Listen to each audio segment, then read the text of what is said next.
بسم اللہ الرحمن الرحیم۔ مولانا غلام غوث صاحب ہزاروی بطل حریت، شیر اسلام، فقیر زمانہ، وہ مولانا مودودی کے خلاف پورا بستہ رکھتے تھے، وہ صفحے در صفحے پلٹ پلٹ کے سناتے تھے، انبیاء کی توہین، صحابہ کی توہین، اور بہت دنیا حیران تھی جلسے میں اسٹیج پر۔ اور اس کے بعد فرمایا ہے ان تمام باتوں کے باوجود یہ ہمارے مفتی صاحب بیٹھے حضرت اقدس مولانا مفتی محمود صاحب کا یہ کافر نہیں کہتے۔ حضرت ہنس رہے تھے۔ پھر جب حضرت کی تقریر کی نوبت آئی، آپ نے فرمایا، مولانا نے بجا فرمایا، واقعی یہ بڑی خطرناک باتیں ہیں، لیکن چونکہ مجھے لوگ مفتی صاحب کہتے ہیں اس لیے میں تکفیر نہیں کر سکتا۔ مفتی صرف نہیں کہ بس میزائل گرائے ہوئے ایٹم بم چلائے، بلکہ مفتی کا کام سب سے پہلے فقہ اور دین کے اندر احتیاط ہے کہ وہ یہ دیکھتا ہے کہ آیا یہ شخص مرتکب تو ہے کئی گناہوں کا، لیکن لا تخرجن احدا بذنب عن الایمان، کسی کو بھی گناہ کی وجہ سے ایمان سے نہ نکالا کرو۔ ہم بڑے حیران ہو گئے۔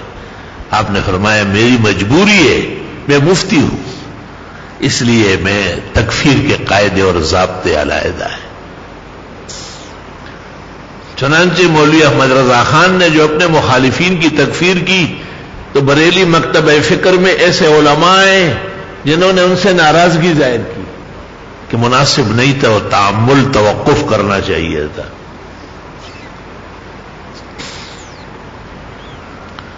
اور امام اعظم ابو حنیفہ سے منقول ہے، لا نکفر احدا ما لم ينکر من احدى من ضروریات الدین، جب تک کوئی شخص ضروریات دین میں سے کسی ضروری عقیدے کا انکار نہ کرے ہم کافر نہیں کہیں گے اسے۔ اور اگر ایک شخص کے بارے میں 100 احتمالات ہے، 99 سے وہ کافر ہو رہا ہے اور ایک سے بچ سکتا ہے، تو ترجیح اس بچنے کو دی جائے گی۔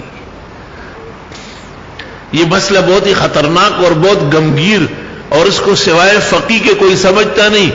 اس واسطے جب مرزائی اور قادیانیوں کی تکفیر کی نوبت آئی تو ہندوستان میں اندیشہ تھا کہ بعض علماء احتیاط کرے، تو امام الازہر محدث کبیر فقی علی الاطلاق آیت من آیات اللہ حضرت اقدس مولانا انور شاہ نے خود قلم اٹھایا اور اکفار المتاولین فی ضروریات الدین کے نام سے کتاب لکھی، اور یوں ہندوستان کے علماء کو انگریز کے لگائے ہوئے اس فتنے کو سر کچلنے کا علمی اور فقی موقع مل گیا۔ یاد رکھنا، بعض ایسے لوگ تھے جیسے مولانا عبد الماجد دریابادی، جن کے نظریے میں کچھ فرق تھا، لیکن شاہ انور شاہ کی تحریر کے بعد ان کو بھی تکفیر پر دستخط کرنا پڑا۔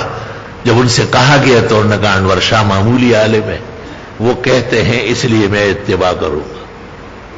الحمدللہ، ہدی للمتقین۔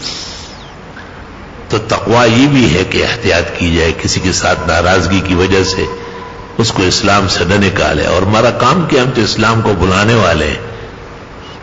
آج کل بھی یہ افتنان چل رہا ہے کہ جی کسی کے ساتھ سختی نہ کرے اور تنفر کی باتیں چھوڑ دیں۔ پہلی بات تو یہ کہ یہ اسلام کو سنا رہے ہیں کہ اسلام تو کل کائنات کے لیے آیا ہے، اور وہ کل کائنات کو دعوت دے رہا ہے نبی آخر زمان پر ایمان لانے کی اور قیامت ماننے کی، اور اللہ رب العزت کے وحدت اور فردت پر ایمان لانے کی دعوت ہے۔ تو جس کو ہم دعوت دیں گے اس کے خلاف کبھی بھی وحشت دہشت ہم نہیں کر سکتے۔ جس کی آپ دعوت کرتے، آپ اس کے راستے صاف کرتے، اس کی عزت کرتے، اس کو آرام سکون پہنچاتے۔ جزاک اللہ خیر۔ آگے زیادہ سے زیادہ شیئر کریں اور ہمارے چینل کو سبسکرائب کریں۔